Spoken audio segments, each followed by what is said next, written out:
Topic है वो है डीपीडीपी एक्ट। तो अब ये क्यों ये टेक्निकल में टॉपिक इतनी सुबह लेके आ रहा हूँ, जो नॉन लीगल प्रोफेशनल्स हैं उनके लिए क्यों ये बताना चाहता हूँ मैं कि आप इसके लिए समझिए और एक्चुअली ये क्या है और कैसे इम्पैक्ट करने वाला है। So this is I am going to discuss it in a simplest way possible. तो सबसे पहले बिफोर आई स्टार्ट दिस, मैं एक चीज आप लोगों से कहना चाहता हूँ, forget for a moment that I am a lawyer, forget all your professional for a second and just आप मुझे एक चीज बता सकते हैं तो बताइए, व्हाट इज प्रिवेसी। कोई भी एक वियर्ड गेस्ट कि अगर आप प्रिवेसी को सिंपलेस्ट वे में अगर आप किसी भी भाषा में समझाना चाहें या बोलना चाहें तो उसका क्या मतलब होता है, आपके लिए प्रिवेसी क्या बोलते हैं? Anyone please sir. इंफॉर्मेशन, खुद की इंफॉर्मेशन हमारे पास हो, कोई किसी और को एक्सेस ना मिले, ये privacy. Correct, yes sir. Without हमारे परमिशन तो नहीं हो सकता। बिल्कुल बिल्कुल। और कोई सर? एनीवन? तो अगर मान लीजिए मैं दोनों सर की अगर बात को कंबाइन करूं और मैं ये कहूं कि अगर मैं अपनी पर्सनल इंफॉर्मेशन प्रोटेक्ट करता हूं तो which means I am a private person, I am doing my privacy. Now my second question before this is which is more important is why privacy matters. आज के टाइम में we are in a digital age, हम सब social media पे engaged हैं, Insta पर हैं, Facebook पर हैं, दुनिया भर के तमाम हम लोग सोशल मीडिया पर हैं। पर मुझे एक चीज समझनी है और मैं एक चीज जो समझाना चाहता हूं कि प्रिवेसी मैटर क्यों करती है किसी के लिए भी। आप किसी भी बिजनेस में हो सकते हैं, आप एक कंज्यूमर हो सकते हैं, आप एक बिजनेसमैन हो सकते हैं। Why privacy matters? Anyone? Wild guess again. Private होती है किसी को सर क्यों, मतलब मिस यूज हो सकता है। पब्लिक को नहीं। दूसरी चीज, यस मैम।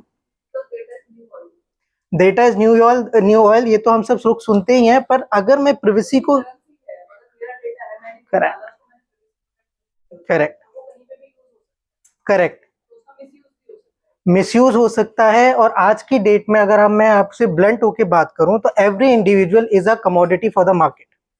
सो आज मैं आपके सामने खड़ा हूं, मेरी क्या फाइनेंशियल स्टेटस है, मेरा सोशल स्टेटस है, क्या है, वो किसी ना किसी मार्केट प्लेस के लिए रिलेवेंट होता है।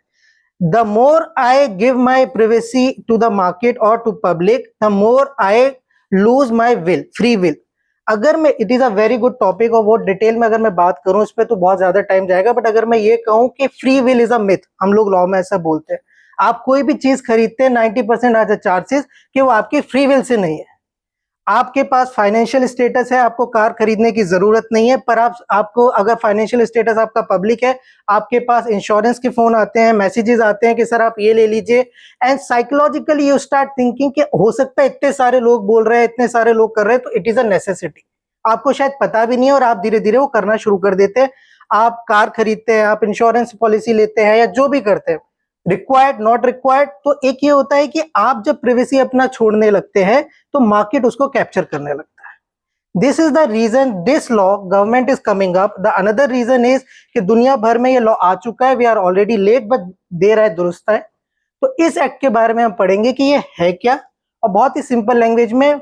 और I would say for the last 2 decade, पिछले 20 सालों में this is the most powerful tool government is going to the citizens of this country.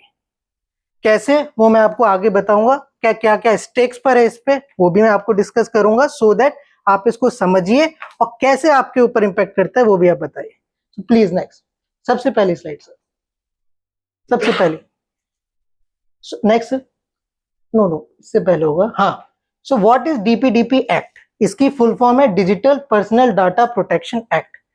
आप सिंपल भाषा में आपका मोबाइल नंबर, आपका नाम, आपकी कोई भी इंफॉर्मेशन जो आप सोशल मीडिया पे हैंडल करते हैं वो एक डिजिटल फॉर्म में सेव होती है। This law protects that information from getting misuse of many compliances have been put in place. जैसे फॉर एग्जांपल एक डॉक्टर आपकी हेल्थ को प्रोटेक्ट करता है, ये लॉ आपकी पर्सनल इंफॉर्मेशन को प्रोटेक्ट करता है। सेंट्रल गवर्नमेंट का लॉ है, there central laws and there state laws, this is a central law. ये हर ऑर्गेनाइजेशन पे अप्लाई होता है जो कोई भी किसी भी इंडिविजुअल का डाटा डिजिटल फॉर्म में कलेक्ट करती है, चाहे वो हॉस्पिटल हो, चाहे फिनटेक हो, चाहे बैंक्स हो, everybody is going to be affected by this. When I say it has a real teeth, which means there is a board data protection board बनाया गया है which will make it complying। जो इसको impact होगा उसमें क्या होगा, अगर वो इसको एनफोर्स करेगा और देखेगा अगर ये कोई भी बिजनेस ओनर या एंटिटी फेल होती है तो उस पर पेनल्टी लगाई जाएगी, which will discuss. Next slide. So आप पे कैसे अप्लाई होता है? if you collect even one individual's digital data, this act you are covered under this act. अब इसमें कैसे कैसे, जैसे मैंने अभी बोला कि मेरा आज था health tech sector and hospitals. Hospitals are the most vulnerable sector.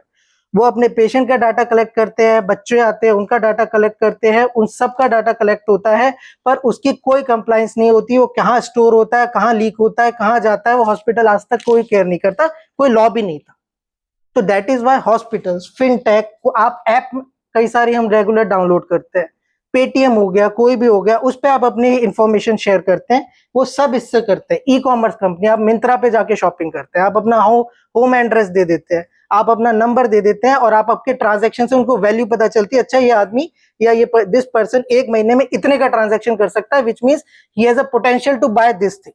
तो वो आपके फिर बाकी सोशल मीडिया पे उतने का ही आपको वो शुरू हो जाता है. तो this law applies to everybody.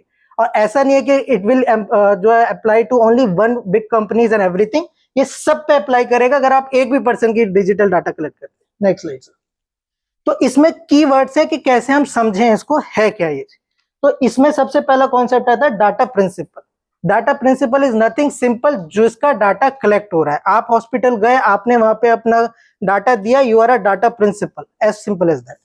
Second is data fiduciary, जो आपका डाटा कलेक्ट कर रहा है. हॉस्पिटल आपका डाटा कलेक्ट कर रहा है, फिनटेक आपका डाटा कलेक्ट कर रहा है, या इंश्योरेंस कंपनी आपका डाटा कलेक्ट कर रही है, दे आर डाटा फिड्यूशियरी.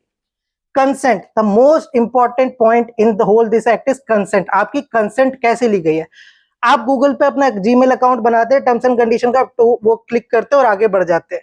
किसी ने एनीवन हैज एवर चेक कि टर्म्स एंड कंडीशन का एग्रीमेंट क्या है.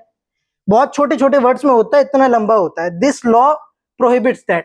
कंसेंट क्लिक करने से पहले बताना पड़ेगा कि क्या क्या ले रहे हो. I will tell what is it.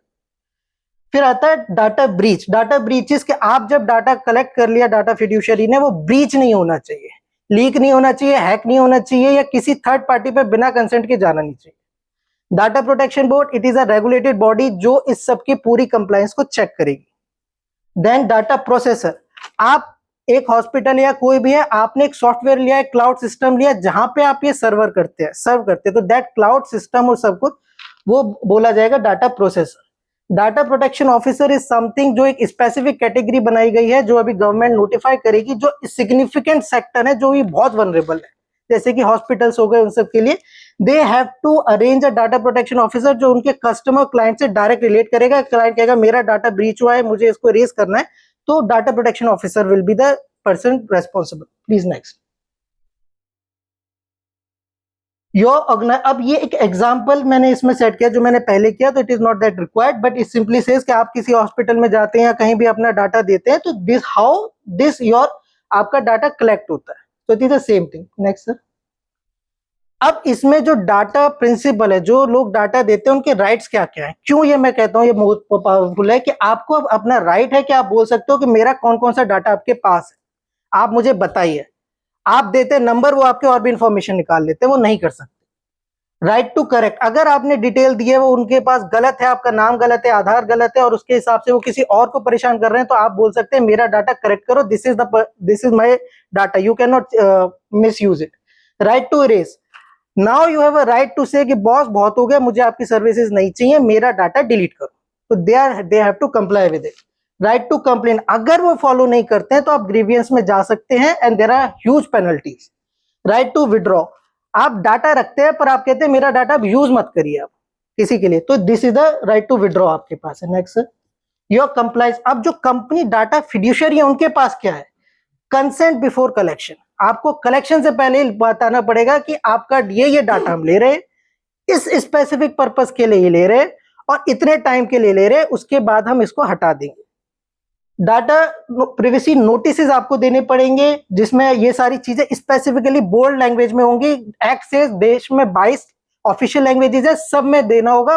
वो डाटा प्रिंसिपल चूज करेगा कि उसको किस लैंग्वेज में पढ़ना है. मुझे इंग्लिश नहीं आती, मुझे हिंदी आती है, और हम दिल्ली में है, तो आप मुझे हिंदी में बताइए. Data security measures. This is a sector जो कि आईटी कंपनीज के लिए बहुत बेनिफिट है, क्योंकि अब अगर आप डिजिटल डाटा लेते हैं तो आपको इंक्रिप्शन के लिए जरूरी है, साइबर सिक्योरिटी आपको रखनी पड़ेगी. आपको इंडिविजुअल रिक्वेस्ट आप एक्ट करना पड़ेगा, आपको ब्रीच प्रोटोकॉल फॉलो करना पड़ेगा, और vendor agreement is the most thing. For example hospitals में क्या होता है, डॉक्टर्स के पास रिपोर्ट्स आती है, फिर वो थर्ड पार्टी वेंडर होते हैं जो लैब टेस्ट कराते हैं, उन सबको वो दे देते हैं।